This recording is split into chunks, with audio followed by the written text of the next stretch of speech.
indie author Christopher Temptantillo. I'm going to share you 5 facts about my second book. One second. Things You Never Got to Hear, which is volume 2 in a poetry trilogy that is rapid releasing this summer. Volume 1, Things I Never Got to Tell You, I'll put the sticker up there briefly, is out now in hardcover, paperback, and ebook. There will be an audiobook of the entire trilogy that I'm narrating myself, but that won't be out until late this fall. But yeah, this is the second volume, which comes out on July 15th, also in hardcover, paperback, and ebook. Pre-orders are live, and I'm still looking for ARC readers for the entire trilogy. I'll be doing that up until the final book comes out. So I shared with 5 facts about my debut book. I'm going to share 5 facts about this one. There might be a little bit of overlap from the original video if you've seen it, but let's go ahead and talk about the facts real quick. So fact number 1, this originally was never intended to be a trilogy. This was originally one long collection of poetry, which was over 400 pages. And after I spoke to my editor about it, after I spoke to some fellow indie authors and some other readers and my beta readers, we decided to break this up into a trilogy.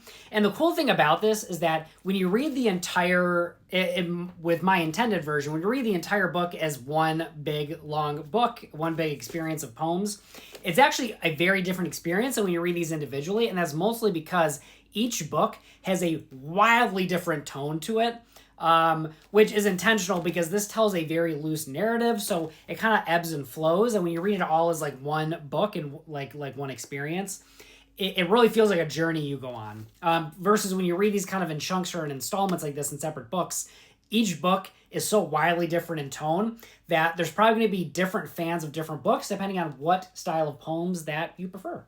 Fact number 2, just kind of going off the first one, whereas the first volume I really felt was a very good kind of like holistic book in terms of like what you get, the kind of styles and the variedness of poems, some introspective poems, some kind of angry, bitter, raw poems. I feel like that first book really kind of stands on its own, or it could stand on its own as like one, like a complete collection without maybe a really good ending. This is the type of book that you cannot read this on its own. The way that it starts and the way that it ends, kind of a little bit of cliffhangers, and the way that it references back poems in book 1, this does not stand on its own. So you can never read this like by itself. So yeah, the something to know going in is that you kind of have to read book 1. Otherwise, if you read this, it's just not going to be a great experience. And I don't foresee anyone really kind of liking this standing on its own. Fact number 3, again, kind of going back off that one. This is what I like, whereas the first one is a good kind of holistic overview of the different styles of poems and the different tones and everything like that. And it feels like just kind of like a more rich experience. This one is dark. I like to call this my Empire Strikes Back volume. The good guys don't win in this one. It's dark, it's raw, it's unfiltered.